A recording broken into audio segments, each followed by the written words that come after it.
pride, greed, envy, lust, and wrath. This story has 5 of the 7 deadly sins, not to mention ghosts, or at the very least, a creepy stalker and the gruesome deaths of 6 people.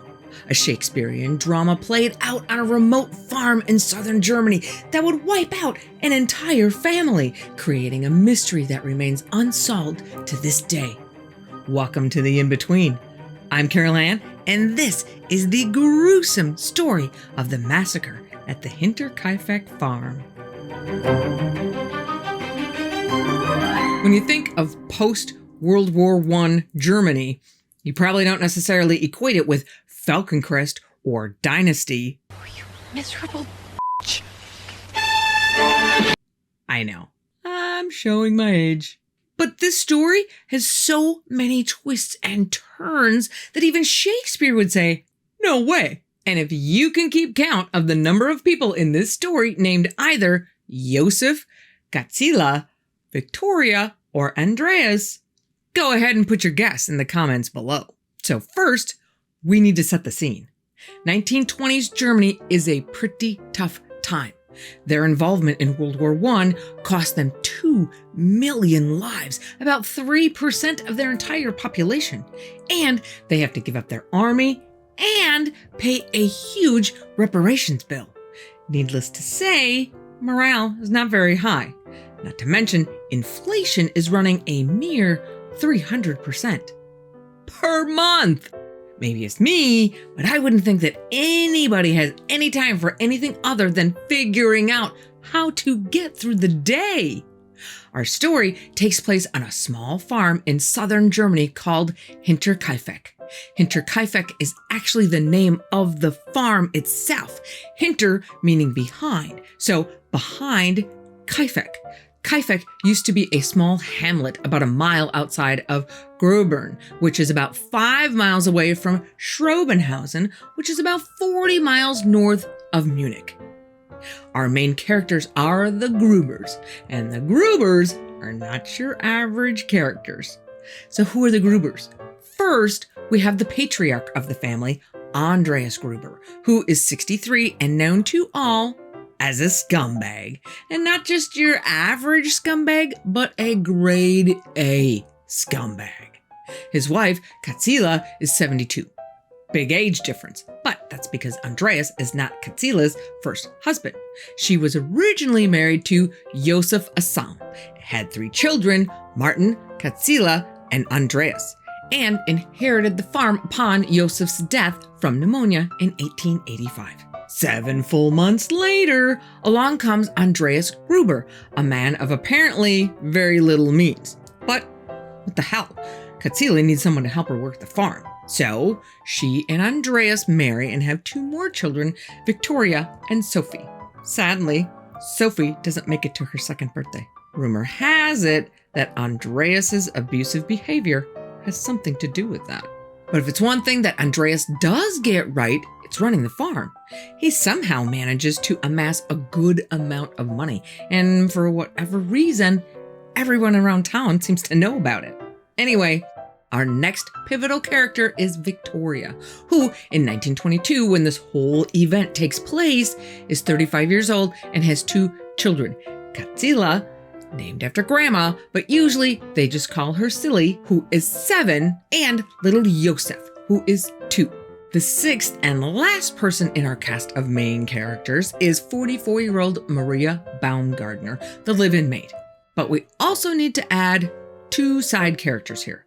Crescence Rieger, the family's former maid, and Lorenz Schlittenbauer, the Gruber's neighbor. Now, let's talk about the Schlittenbauers for a moment. According to Lorenz, Victoria Gruber was only 16 years old when she confided in Lorenz's wife, Victoria, that her father, Andreas, was sexually abusing her. Nobody's really sure why the Schlittenbauers didn't take that information to the police right away, probably because they didn't want to besmirch the young girl's name, but they do offer their house to her should she need refuge. However, from the information available, Andreas doesn't stop. But despite her troubled home life, Happier times do come to Victoria's life in April of 1914 with her marriage to Carl Gabriel, who moves to Hinterkaifeck with the Grubers as the Grubers sign over the farm to the newlyweds.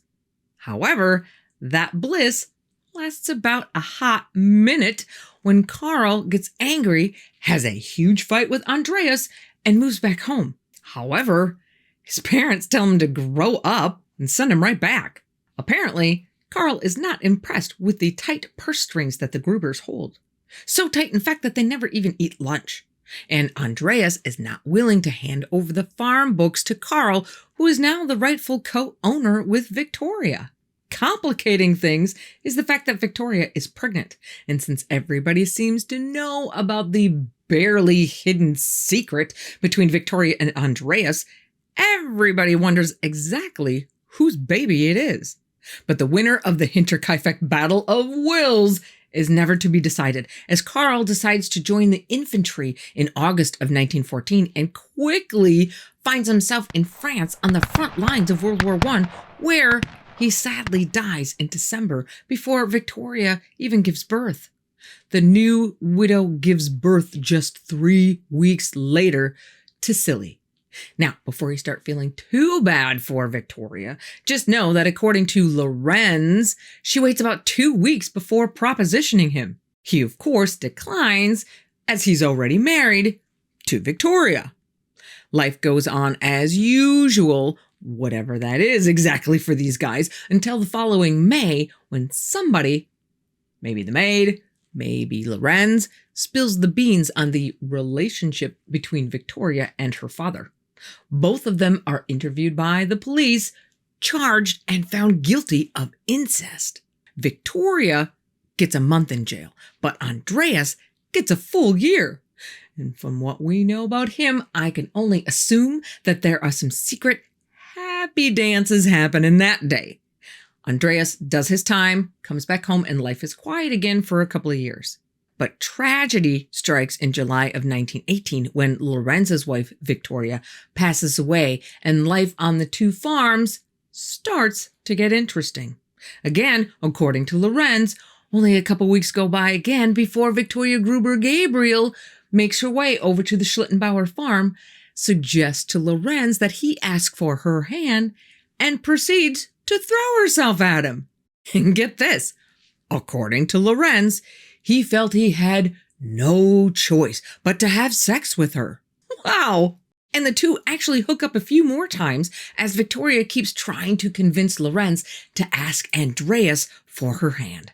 Finally, Lorenz says, okay, he needs help with the farm and the kids anyway. What he doesn't know is that Victoria is pregnant.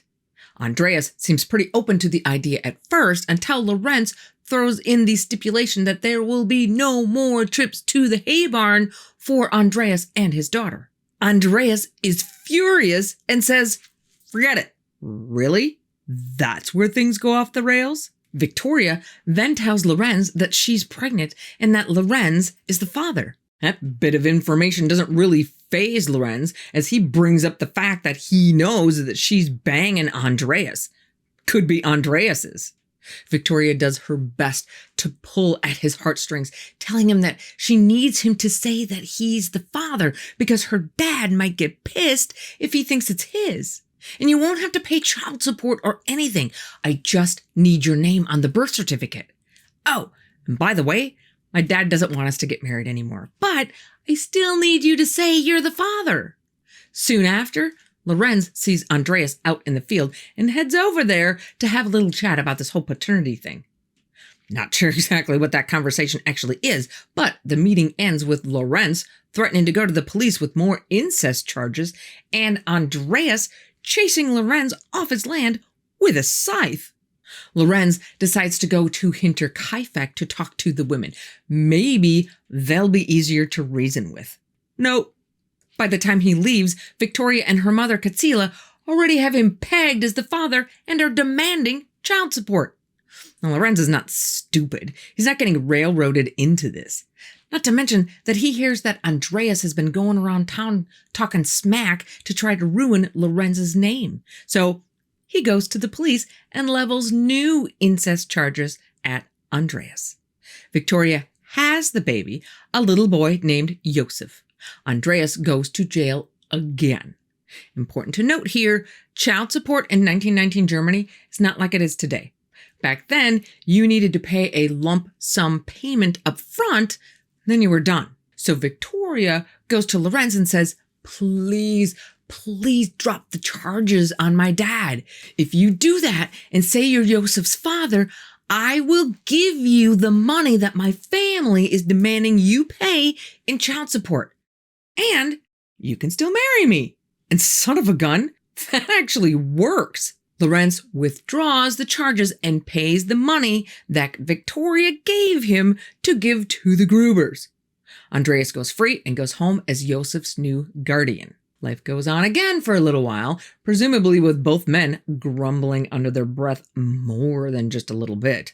And Lorenz and Victoria never end up getting married. So Lorenz goes out and finds a new wife.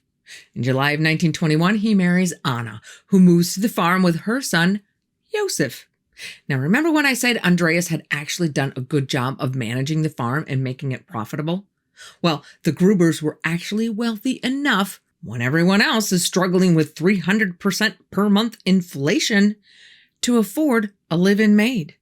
I don't know if this is their first maid or not, but Crescence Rieger joins the Grubers at Hinterkaifeck at around August of 1920. She is an important character in this drama because her experiences at that farm are where this story starts for most people and a big part of the reason it is so legendary.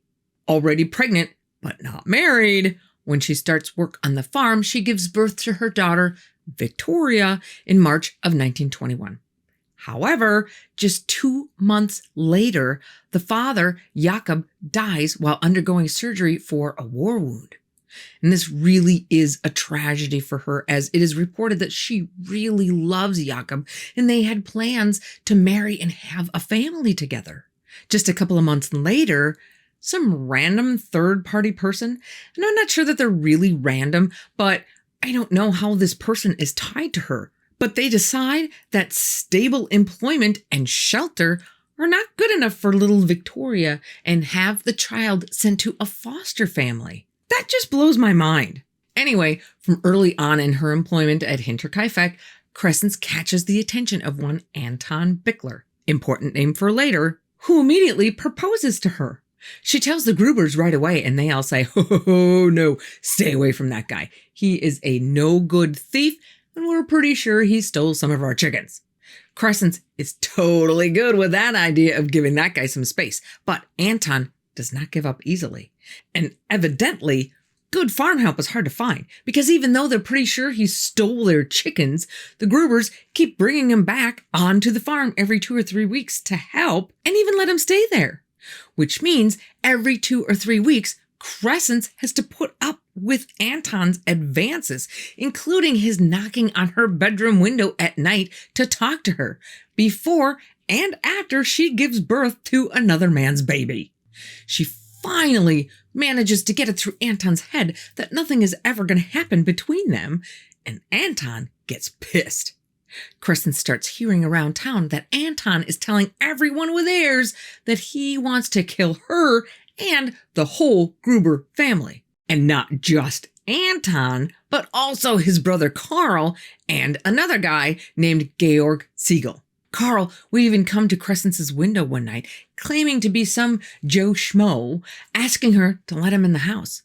Crescence actually knew said Joe Schmo, and that wasn't him, so pretty much told him, no. Now, somewhere in here is where the weird starts. Crescence starts hearing noises and voices in the house when there shouldn't be any. She tells Andreas, who checks out the attic, but there's nothing there.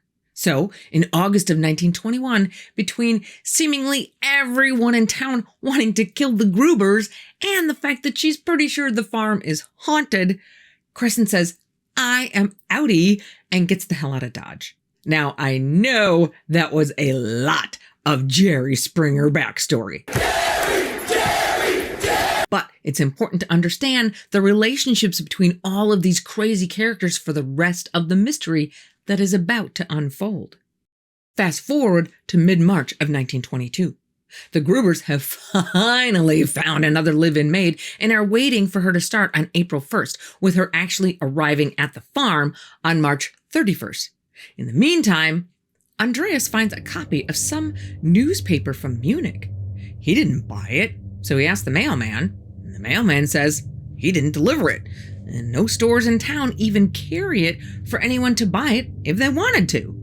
Not long after that, the only key to the front door goes missing. Of course, when Andreas tries to track it down, everyone says, I haven't touched it. And this key was a two-way key, so not only can you use it to unlock the door from the outside, but you also need it to lock the door from the inside.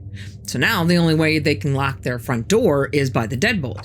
Also, there are more footsteps heard in the attic. And apparently, Andreas goes up there, but again, sees nothing. Now, there's no information on whether these noises only happened once when Crescents was there and once now in mid-March, or whether they've been happening on a regular basis all through the winter.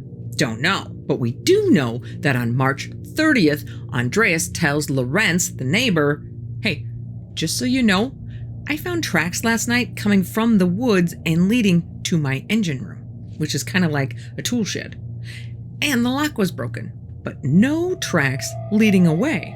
And there are signs that someone tried to force their way into the feed room too. Important to note here that the engine room does not have access to the house, but the feed room does. So is there someone inside the house? Andreas says he searched for someone, but didn't find anyone. Lorenz offers Andreas a gun, since apparently Andreas didn't keep guns on the farm. But Andreas refuses the offer, telling Lorenz, I can defend myself just fine. That night, some huge fight breaks out in the Gruber house, bad enough that Victoria runs from the house in hysterics and disappears into the woods.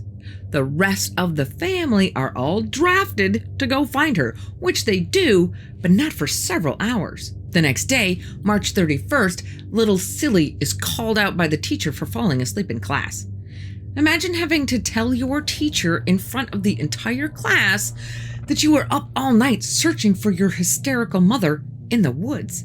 Anyway, later that afternoon, a wagon rolls up to the farm with the family's new live-in maid, Maria Baumgartner, who is starting work the next day, and her sister, Franziska. Franziska stays for about an hour before saying her goodbyes and leaving Maria with the Grubers. According to Franziska, everything on the farm is fine. At 3:30 a.m. the next morning, so this is now Saturday morning, April 1st, Simon Ryblander is coming home from his girlfriend's house right past Hinterkaifeck when he sees two men standing at the edge of the forest bordering the farm. He says the men look like they're talking to each other, but he can't hear what they're saying. Soon as they see Simon, they stop talking and shift around as if hiding their faces. Weird, but whatever. That morning, Silly's teachers notice that she's not in school, which is odd since she almost never misses school. But given the story they'd heard from her just the day before about the happenings at her house, they wondered if maybe she stayed home to get some sleep. Or maybe her mom ran away again. Weird, but whatever. At some time around noon that day, Hans and Edward Shirovsky, traveling coffee salesmen who had an appointment with Andreas to talk coffee, show up at Hinterkaifeck and knock at the door. Nothing. All they can hear are the farm animals. They look around, but everything seems locked up tight. Weird, but whatever. Except not really whatever. They're a little annoyed that they came all the way out to the farm for nothing. So they make sure to tell a few people, including Andreas's neighbors, Lorenz, and a guy named Jakob Siegel, who lives right across from Lorenz, that Andreas stood them up. A couple of hours later, two hunters stop by Hinterkaifeck, hoping to buy some food from the Grubers. And just like the coffee salesman, nothing going on. Not a chicken in the yard or a fire in the stove. Later that same night, a guy named Michael Plockel is walking by. Now, imagine walking down a country road in 1922 Germany at night. It's pretty damn dark outside. So you can be sure he notices when he sees a light coming from the Hinterkaifeck kitchen. Not a big surprise, sometimes chores like baking bread or doing laundry need to get done for the next day. But when the smoke from the chimney hits his nose, he stops on a dime. The smell is not like a burning food, but something entirely, horribly different. So bad that as he hits the gate to the farm, he decides to go pay the Grubers a visit to make sure everything is okay. As he gets closer to the house, a dark figure steps out onto the path a little ways in front of him, pointing a light right at Michael's face, making it even harder to see. Michael's spidey senses are tingling and he stops. But assuming the person on the path must be Andreas, he calls out anyway, asking if everything's all right. No response. Except the dark figure starts moving at Michael with what he thinks is a raised hand with some kind of weapon. Michael turns and runs for his life. The next day, Sunday, April 2nd, no one from the Gruber family is at church, which is odd because Victoria's in the choir and she's always there. Later that afternoon, the Gruber's other neighbor, Jakob Siegel, sends his son over to Hinterkaifeck to buy some lard. But same as before, nothing. Except the kid notices that the farm animals have food and water and are out in the field for the day. Weird, but whatever. Monday, April 3rd, Silly's teachers notice that she's not in school again, and the villagers start to talk to each other about the fact that no one has seen anyone from the Gruber family for a few days now. The mailman stops by the house as usual, but despite seeing signs of goings-on in the kitchen, he doesn't see the elder Katsila and baby Yosef anywhere, and he chats with them almost every day. Weird, but whatever. By Tuesday, April 4th, when Silly misses school again, her teachers say, all right now, something is going on. Somebody needs to make a trip out there to see if everyone's okay. And that same morning, Albert Hoffner shows up on the farm to fix one of Andreas's engines. And just like everyone else so far, no signs of life on the farm. He goes around to the back to let someone know that he's there, but the back door's locked up tight and no one seems to be in the kitchen. So he decides to wait for a bit. Someone's bound to surface sooner or later, right? But after about an hour, he decides he's just gonna have to start because he's got another appointment later in the afternoon. The engine room is locked with a padlock, but there's just a hook holding it onto the door that he can easily pry open. So he pries open the lock, goes in the engine room, and works for about 4.5 hours, making lots of noise and singing and whistling as he does. When he's done, he reattaches the padlock and again starts looking around the farm for anybody so he can let them know he was there. No one. Except he sees the barn door open. He walks over and kind of looks in a little bit, but he decides that it's really not his place to actually go in. So he goes around to the front of the house. On his way, discovering that the dog is now outside, tied up and barking its head off. Not a big surprise. That dog barks his head off at everyone, except Anton Bickler. Remember him? The guy who had the hots for the first maid, Maria? We'll get back to him in a bit. The front door is locked tight, so he looks in the windows, but nothing's moving. So he gives up and leaves the farm for his next appointment in Kaifeck. But he manages to tell a number of people, including Lorenz's 2 daughters, that Hinterkaifeck is dark. At 3:30 that afternoon, when Lorenz hears that Albert Hoffner couldn't find any of the Grubers, Lorenz decides to send his 2 sons, Johann and Josef, to see what they can find out. I mean, it has been 4 days since anyone has seen any of the Gruber family, and even their mail is piling up.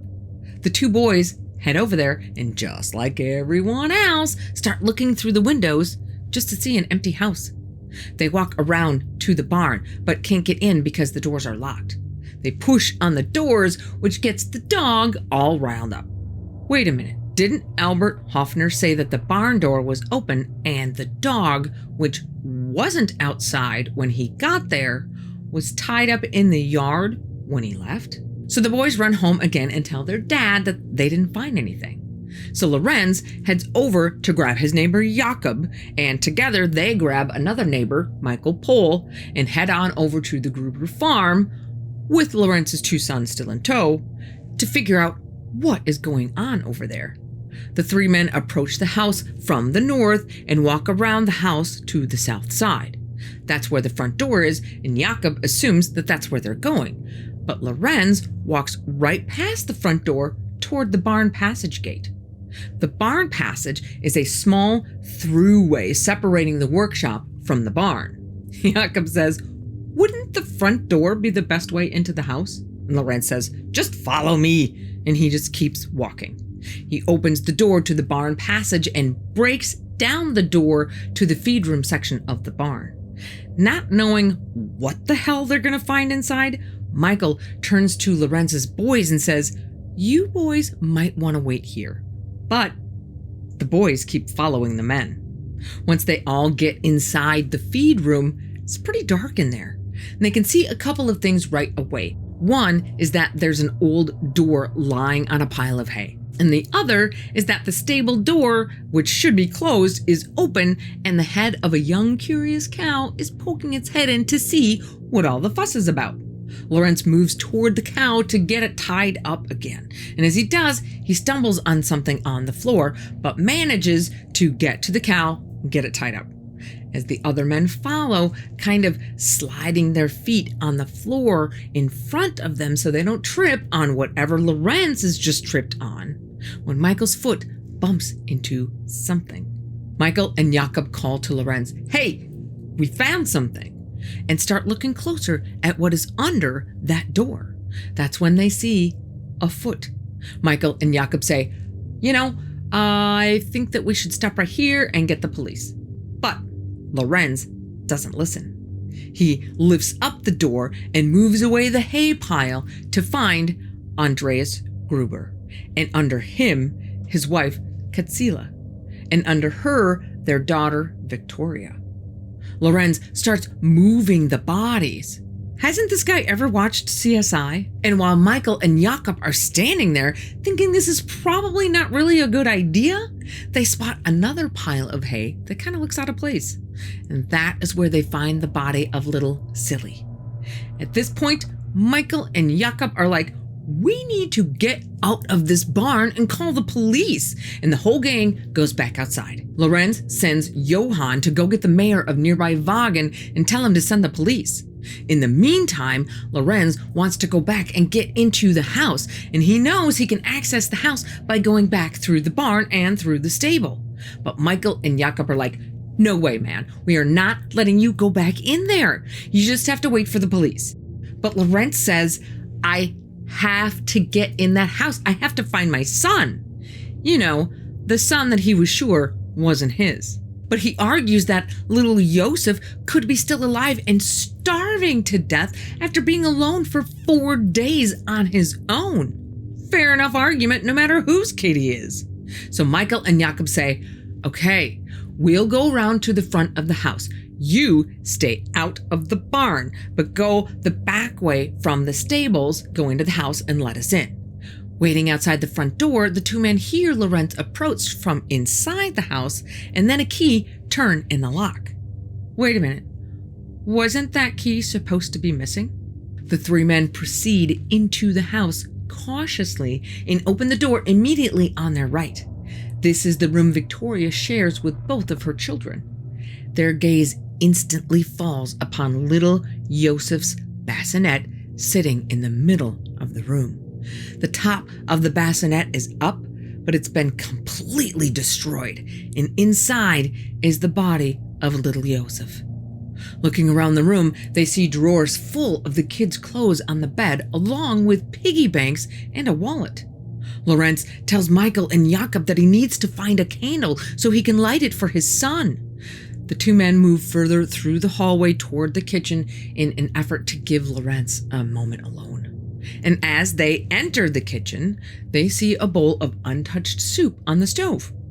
They also see the door to the adjoining room, the maid's quarters, is open. A quilt is lying on the floor, and sticking out from the quilt, a pair of feet still wearing shoes. The stunned men call for Lorenz, who marches right into the room and moves the quilt aside to reveal a complete stranger. This is, of course, the maid with the worst timing in history, Maria. All three men then head back toward the front door to check the last room, that of Andreas and Katsila. The room is empty, and the bed is still made. Lorenz now says, "We should go feed the cattle. They gotta be starving." But the other two say, "I don't think so. I think they'd be raising holy hell if they hadn't been fed in 4 days. I think someone's been feeding them, and we're not going to disturb anything else. You do what you want."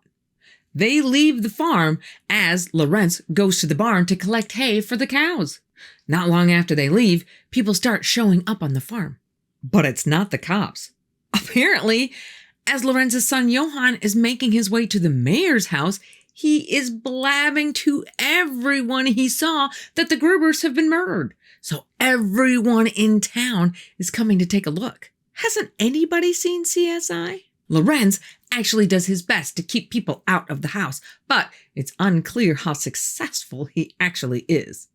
Thankfully, it doesn't take the mayor too long to arrive with the police. He's pretty sure Johann's just crying a wolf until he steps into the barn and sees the bodies laid out on the floor. Immediately, he knows they are in way over their heads. So right away, he sends word to Schrobenhausen, who in turn reaches out to the Munich Police Department and the Newburgh Prosecutor's Office. Lorenz finally goes home, agreeing to give a statement the next day. So, we have 6 people dead, an entire family just wiped out. And of course, the big questions are how, who, and why? Well, the easiest one is part of the how. How did they die? Autopsies are performed on the bodies between April 6th and April 7th. Remember, they were discovered on the 4th, and amazingly enough, instead of collecting the bodies and sending them to the hospital or the morgue to be examined, the bodies are left right where they are found, and a makeshift autopsy area is set up in the courtyard of the farm. Then each victim is carried from their spot in the barn as their turn comes around. Is that a little odd? I feel like that's really odd. But then again, we're talking about 1922 Germany. The time of death is estimated to be between 8 p.m. and 11 p.m. on the night of the 31st. Although I think this is based way more on witness testimony than on autopsy results. So, Katsila Gruber, the grandma, dressed in her work clothes and slippers, has 7 blows to the head that cracked her skull. Victoria, her daughter, also in work clothes with no shoes, has 9 cracks to the skull, as well as having the right side of her face caved in with a blunt object. And one of these 2 women may have also been strangled, but we don't have the records anymore to tell us which one. Andreas Gruber, dressed only in his underwear and a shirt, also has the right side of his face smashed in, hard enough that his cheekbones are actually protruding, as well as the skin around it being pretty much shredded. Maria, the maid, who's fully clothed and wearing shoes, has matching blows to either side of her head, as well as an 1.5 inch deep wound to the back of her head from something sharp. Little Joseph, dressed in his nightgown, is killed with a single blow to the face, which is what destroyed the top of his bassinet. And as sad as that is, nothing is as sad as little Silly. Dressed in her little nightgown, she has a transverse wound to the neck, so her throat's been cut. She has some kind of round wound on the right side of her face, her lower jaw is shattered, and she has several blows to her head, smashing her skull. But here's the heartbreaker. These horrific injuries didn't kill her, at least not right away. She lay there for hours after her attack, leaving her own bloody fingerprints over her face and neck, and her own hair is between her fingers, pulled out of her head either from pain or shock. All 6 of their heads are removed and sent to the Pathological Institute at the University of Munich for further examination, hoping they might be able to give authorities some more information to go on. Side note, those skulls would be sent to 3 different clairvoyants by the police department. But based on what they can see, the coroner says that the murder weapon is either a cross axe, of which I can't even find a picture to show you, a hoe, or a mattock. Now, from what I can gather, a modern mattock is more like a pickaxe with a blade on both sides. But a mattock back then sometimes would only have a blade on one side. But we will talk more about mattocks later. So that's the how of how they were physically killed. But we are still unclear as to the how of how the murderers actually perpetrated the crime. But let's put that question on hold for a bit and first take a look at the physical evidence that we have. And we're going to take this room by room. First, the main event, the barn. Surprisingly enough, there isn't a lot of physical evidence left at the scene.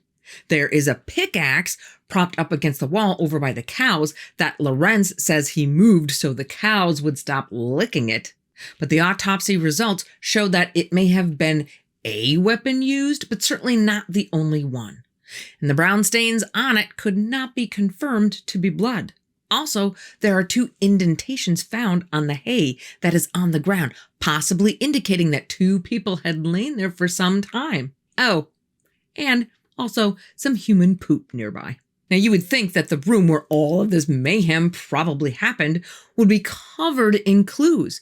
And maybe it would be using today's technology, but for 1922, there's just nothing really there. Except one crazy thing.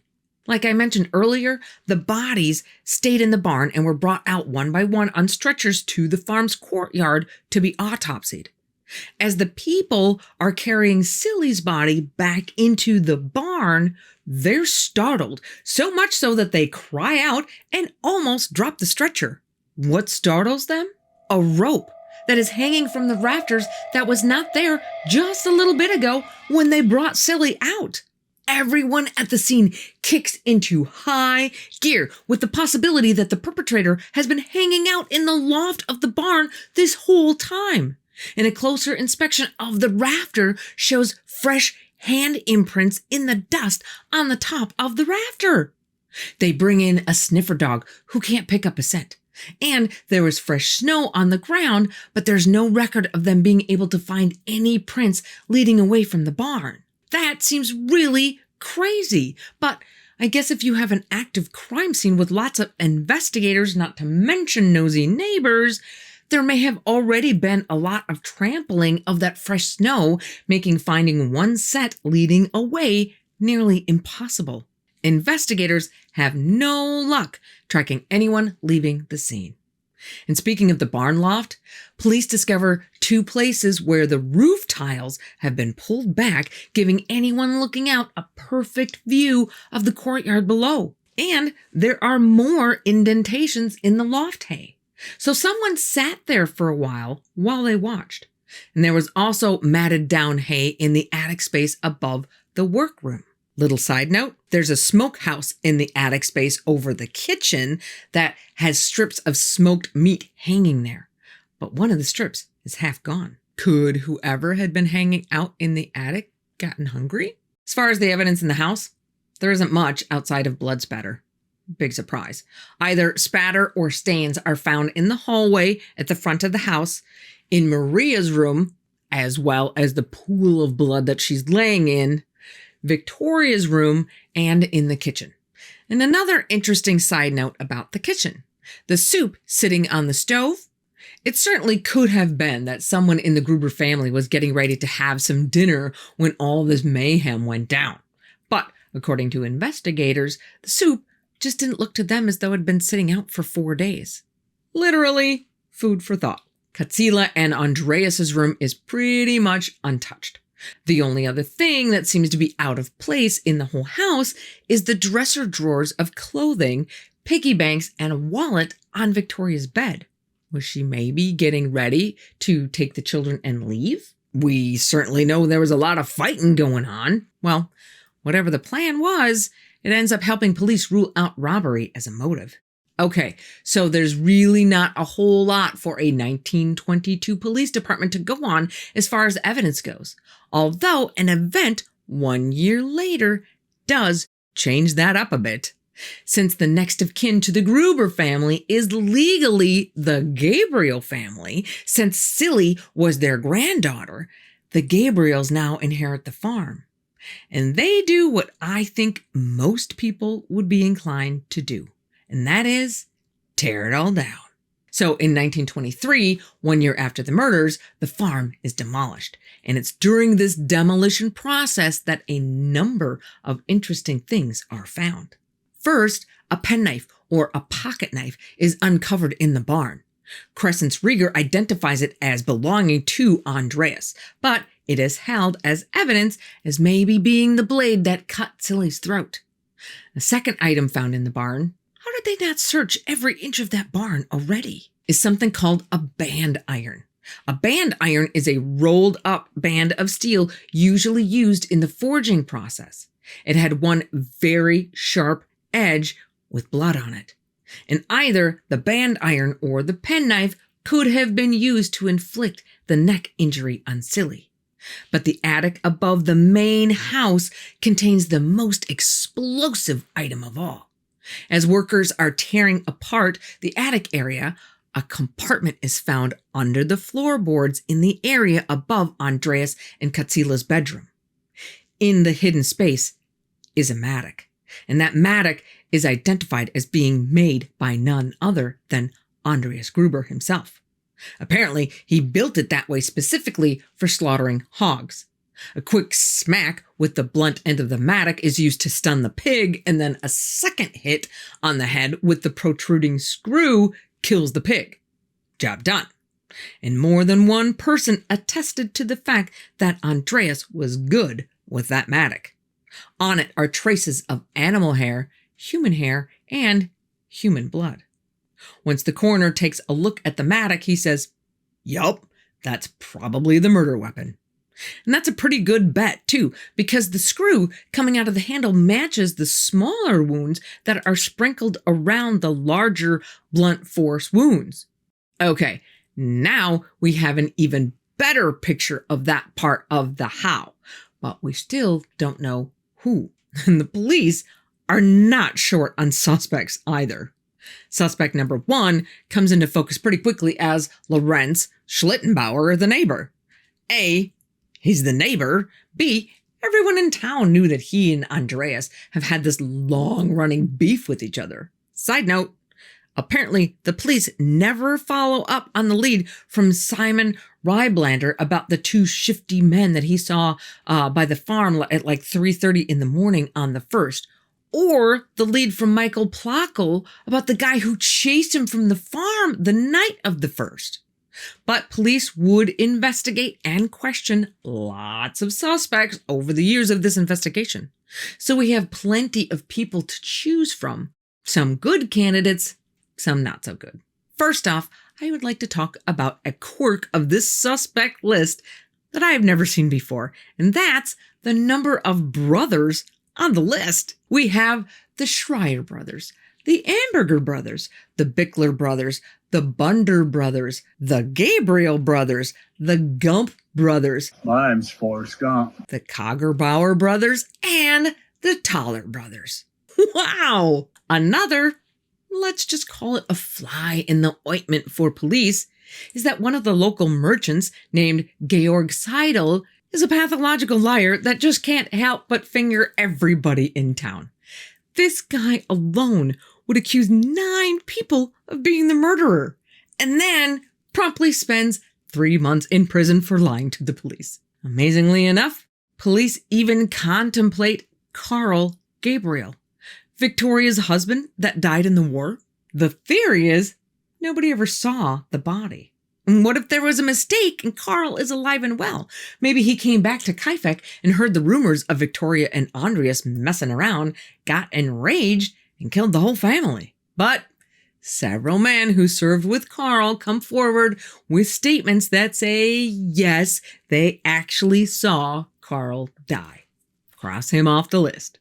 Now let's get back to the realistic suspect list. We have Anton and Carl Bickler. Remember, Anton Bickler is the one that was knocking on Crescent Rieger's window at night and proposing to her, and then, when she turns him down, starts telling everyone about how he wants to kill the Gruber family. Not a good look, but both men turn out to have pretty solid alibis. We have Georg Siegel, good friends with the Bickler brothers, who was also running his mouth about killing the Grubers after Crescents blew off his buddy Anton. He was also an occasional day laborer at Hinterkaifeck, so he would most likely be familiar with the layout. But he was only questioned once, and no charges were ever filed. And obviously, there are many more with tenuous connections at best, or maybe even no connections, just served up to the police by a pathological liar. But we still have Lorenz. And Lorenz is certainly a good candidate. He had a long-standing beefy history with the Grubers. He knew his way around the house. He totally messed with the crime scene. He might have had the missing front door key, although he claims the key was in the house when he went in to open the door. He had motive, means, and opportunity. But then again, not everyone who has a jackwagon as a neighbor kills them. I haven't. But Lorenz also lost his 4-week-old daughter, Anna, to whooping cough and buried her on March 30th, the day before the murders. Maybe Andreas picked the wrong time to say the wrong thing, and Lorenz's grief is enough to make him just snap. Whatever speculations we may have, wasn't enough for the police. No charges were ever filed against him, although he would live out the rest of his life under a cloud of suspicion, a cloud that still hangs over his family in the area today. There have been some highlights over the years, like in 1941, when the sister to the Gump brothers, My name's Forrest Gump. Adolf and Anton, confesses on her deathbed that her brothers are to blame for the murders. The Gump brothers are pretty high on the suspect list in 1922 and are well known to the police. They were members of a right-wing paramilitary group called Freikorps Epp and were responsible for several murders already. Why exactly are they not already in jail? But the police can't find anything conclusive in 1922, so the two men were released. Fast forward back to the sister's deathbed confession. The chaplain who hears the confession never tells the authorities. And it's another 10 years before one of the chaplain's students writes a letter to the editor to spill the beans. Adolf Gump has already passed away by this time, but police bring Anton in for questioning one more time. But the police still have nothing and let him go. So the case goes cold. And after reopening and re-interviewing people of interest several times over the last 100 years, the case is never cracked. In 2007, a group of students takes on the challenge of trying once again to solve the case using modern forensic technology. The group all believes that they have the answer, but have kept their findings secret out of respect to surviving family. You mean 100 years is still too soon? All that remains of this horrific event is a memorial that stands near where the farm was located and another memorial in the cemetery where the bodies were laid to rest. Interesting side note on the remains of the family. They never got their heads back. Remember the heads were sent to Munich for further examination? I'm not sure how thick the red tape was back then, but the university never sent them back. And 17 years later, they were destroyed along with a significant amount of the original case files when Munich was bombed in World War II. And that's pretty much where we are today. Except there are a number of theories about how this person or that person on the suspect list could have been responsible. But there are two out-of-the-box thinkers that have come up with two completely different scenarios that I think need to be heard. The first comes from a man named Adolf J. Koppel, who has written a whole book outlining all of the circumstantial evidence he's collected and is about to publish a second book about it this week. Unfortunately, they're both in German. His theory is that the murders were committed by Andreas himself. And it seems like a pretty solid theory. Adolf reasons that no stranger would have taken the time and effort to find a hiding place for the murder weapon inside the house. And we know that there was some serious fighting going on. Is it possible that Victoria decided to leave the farm, started packing herself and the children when Andreas flew into a fit of rage? Not to mention that both Victoria and Katsila were killed with overkill force, while Seeley wasn't. Obviously, whoever committed the crimes knew how to kill somebody quickly, but Seeley's injuries left her alive for hours.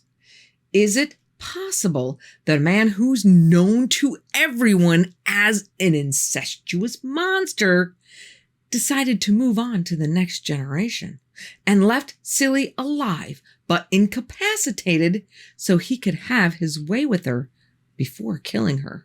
Then he holds up in the house because he doesn't really have anywhere else to go.